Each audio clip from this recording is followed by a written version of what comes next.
नमस्कार। क्या आप भी गुजरात राज्य में बसे दो ज्योतिर्लिंग जो कि है नागेश्वर ज्योतिर्लिंग और सोमनाथ ज्योतिर्लिंग और इसके साथ ही 4 धामों में एक धाम द्वारिका के दर्शन एक साथ करने का प्रोग्राम बना रहे हैं और बहुत ज्यादा आपको परेशानी आ रही है, दुविधा हो रही है कि यात्रा कहां से शुरू की जाए, पहले द्वारिका जाया जाए या फिर पहले सोमनाथ ज्योतिर्लिंग के दर्शन करने जाया जाए। इन सारी परेशानियों का सोल्यूशन हम आपको लेके आ गए हैं। 3 दिन की यात्रा का हम आपको प्लान बताने जा रहे हैं। इन 3 दिनों में आप आराम से ज्योतिर्लिंगों के दर्शन भी कर लेंगे और साथ ही साथ आप 4 धाम में एक धाम द्वारिका के भी दर्शन कर पाएंगे। कैसे कैसे आपकी आइटनरी रहेगी, पूरी यात्रा की आपकी कैसी डिटेल रहेगी, कहाँ आपको पहले जाना है, कहाँ बाद में जाना है, किस ट्रेन से जाना है, कौन से साधन इस्तेमाल होंगे, सारी जानकारी बहुत डिटेल में हम लेके आ गए हैं। वीडियो को अंत तक जरूर देखिएगा। स्किप करेंगे तो आपका जो टूर प्लान है वो डिस्टर्ब हो जाएगा। बजट यात्रा प्लान है, कोई आपका एक्स्ट्रा खर्च होने नहीं वाला है। हम आपको फ्री फूड की सुविधा यानी कि कहाँ पे भोजन फ्री में मिलेगा, कहाँ रहने की सुविधाएं मिलेंगी, हम सारी बातों को आपको डिटेल में जानकारी देंगे।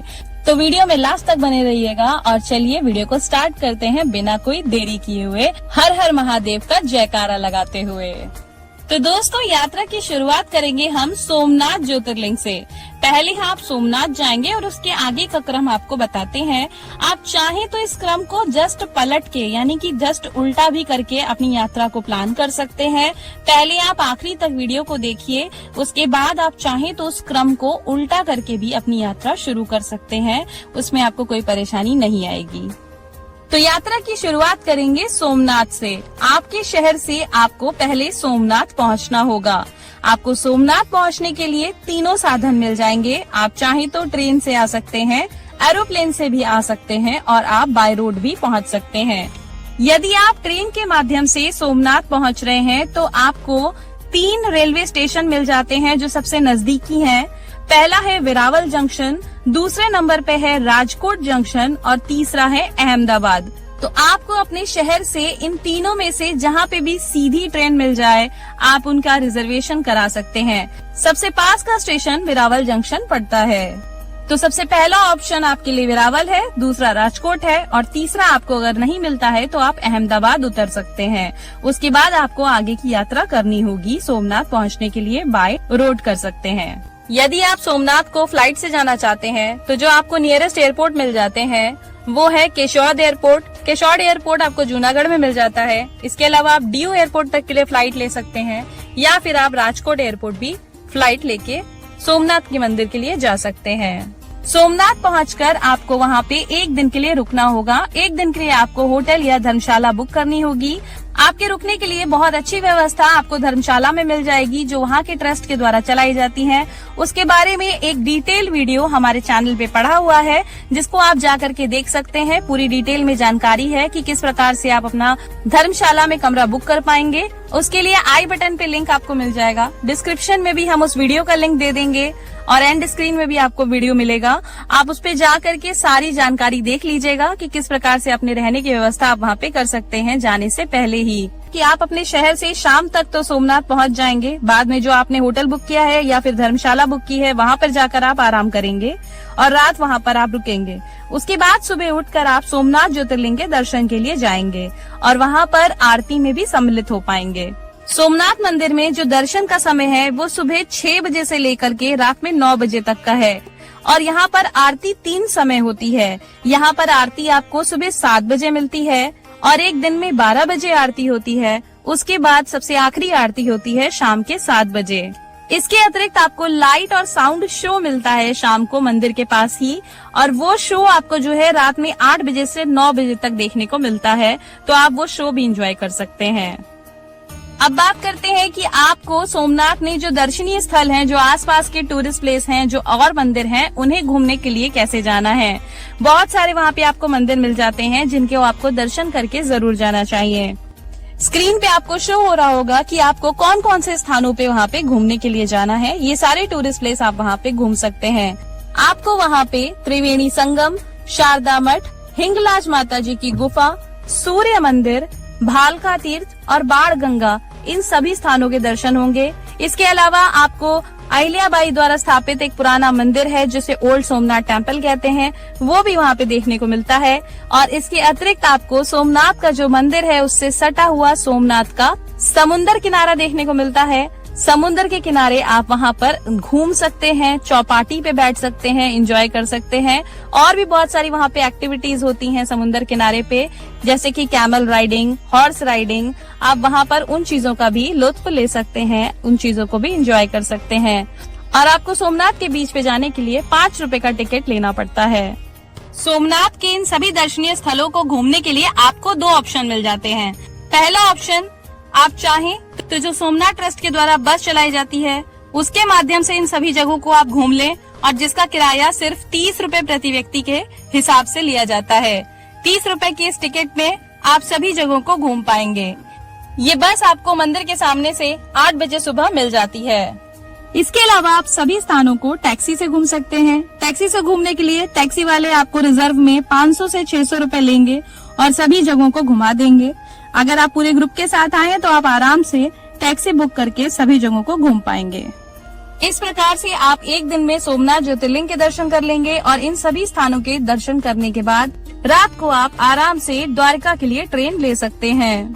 हम आपको आगे की यात्रा का प्लान बताते हैं, उसके पहले कुछ बहुत ही इम्पोर्टेंट पॉइंट्स हैं, कुछ महत्वपूर्ण निर्देश हैं जिनके बारे में आपको ध्यान रखना है और आपको पता होना चाहिए, तो उनको आप देख लीजिए।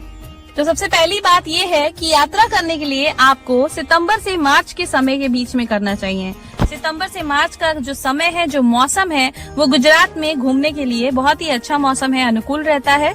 तो आप सितंबर से मार्च में अपने यात्रा का प्लानिंग करें। आपको अपनी यात्रा के लिए जो आपके शहर से सोमनाथ जाने का और द्वारिका से वापस आने का जो कंफर्म रिजर्वेशन लेना है, वो आपको लेके पहले से ही रखना है।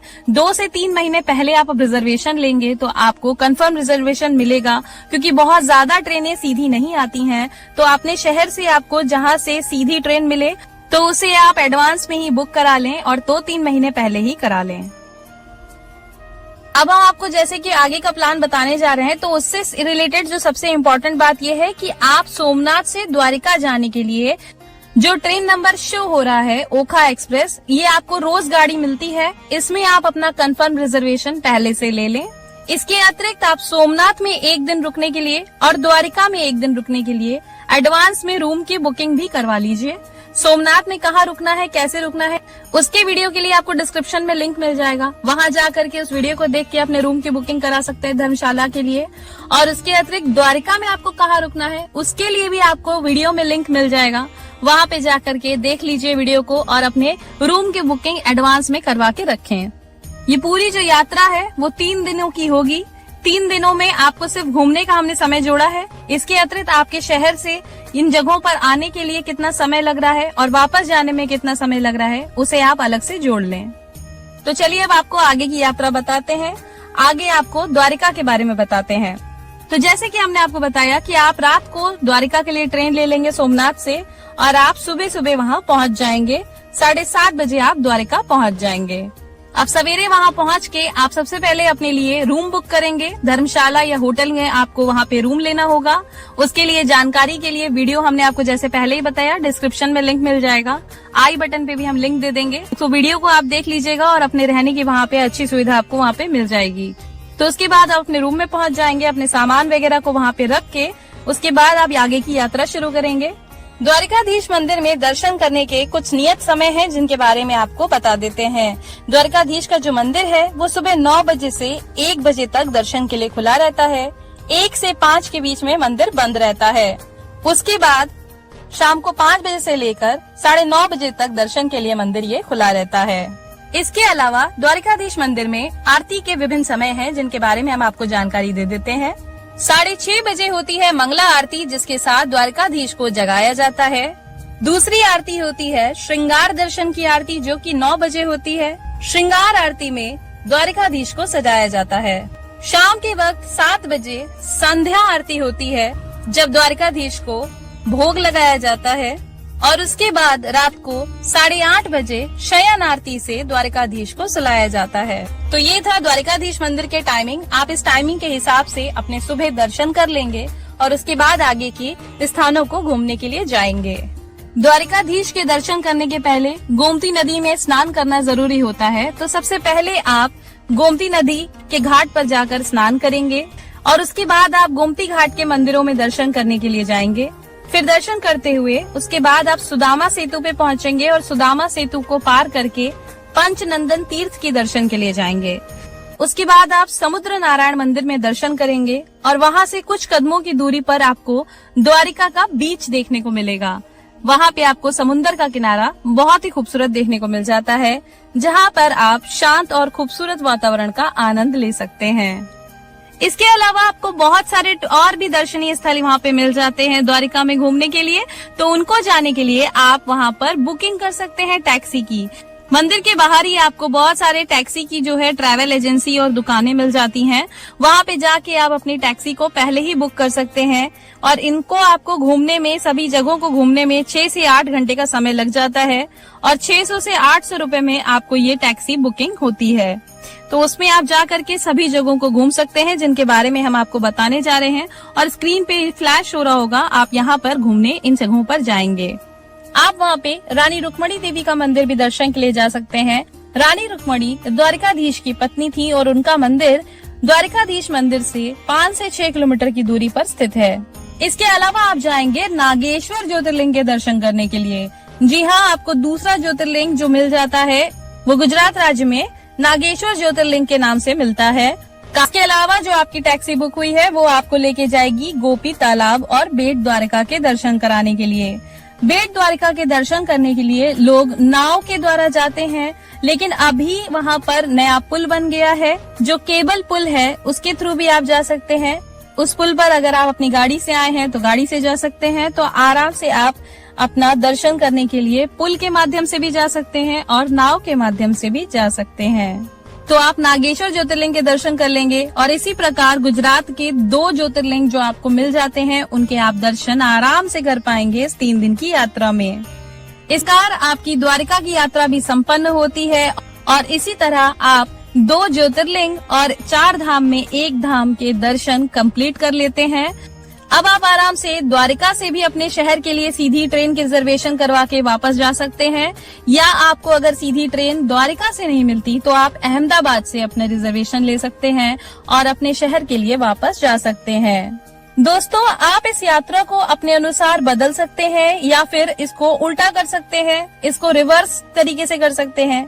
अगर आप इसमें कोई भी परिवर्तन करना चाहें कर सकते हैं। यात्रा आप द्वारिका से शुरू करके सोमनाथ पर भी खत्म कर सकते हैं। द्वारिका से सोमनाथ जाने के लिए रात को 8:30 बजे आपको ओखा सोमनाथ एक्सप्रेस मिल जाती है, जो सोमनाथ आपको सुबह 5:30 बजे पहुंचा देती है। ये जो ट्रेन नंबर है हमने आपको स्क्रीन पे भी शो कर दिया है। तो इस ट्रेन के माध्यम से आप अपनी यात्रा को द्वारिका से शुरू कर सकते हैं और अंत में आप सोमनाथ में सभी जगहों के दर्शन करने के बाद इस यात्रा को सोमनाथ में खत्म कर सकते हैं। ये आपके ऊपर है कि किस प्रकार से अपनी यात्रा करना चाहते हैं। हमने आपको एक आइडियल तरीका बता दिया है कि आप इस प्रकार से अपनी यात्रा को प्लान करते हैं तो 3 दिन में ही आप इन जगहों को आराम से घूम पाएंगे। इसके अतिरिक्त आपको अगर डिटेल में जानकारी चाहिए इन जगहों को जाने के लिए कि आपको वहाँ पर क्या क्या मिलता है, टूरिस्ट प्लेसेस एंड ऑल, आपको पूरी जानकारी विस्तृत तरीके से चाहिए तो अलग अलग वीडियोस भी हमने डाल रखे हैं। आपको सोमनाथ की दर्शन के लिए सोमनाथ का टूर प्लान मिल जाएगा हमारे चैनल पे। हम वीडियो जो है आई बटन पे भी दे देंगे और डिस्क्रिप्शन में भी लिंक दे देंगे।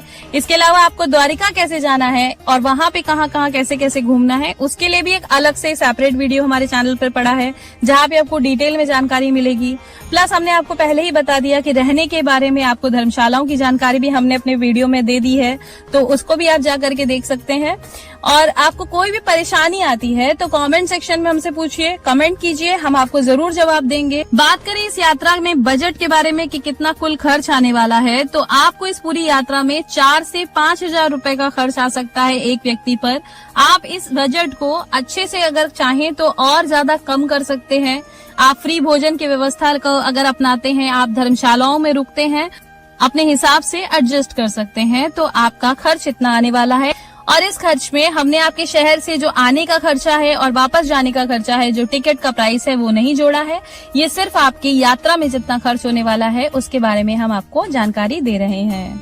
आशा करते हैं दोस्तों कि इस बजट टूर प्लान से आपकी बहुत ज्यादा सहायता होगी अपने ट्रिप को प्लान करने में। इस पूरे बजट प्लान को अच्छे से फॉलो कीजिएगा, आपको कोई परेशानी नहीं आएगी।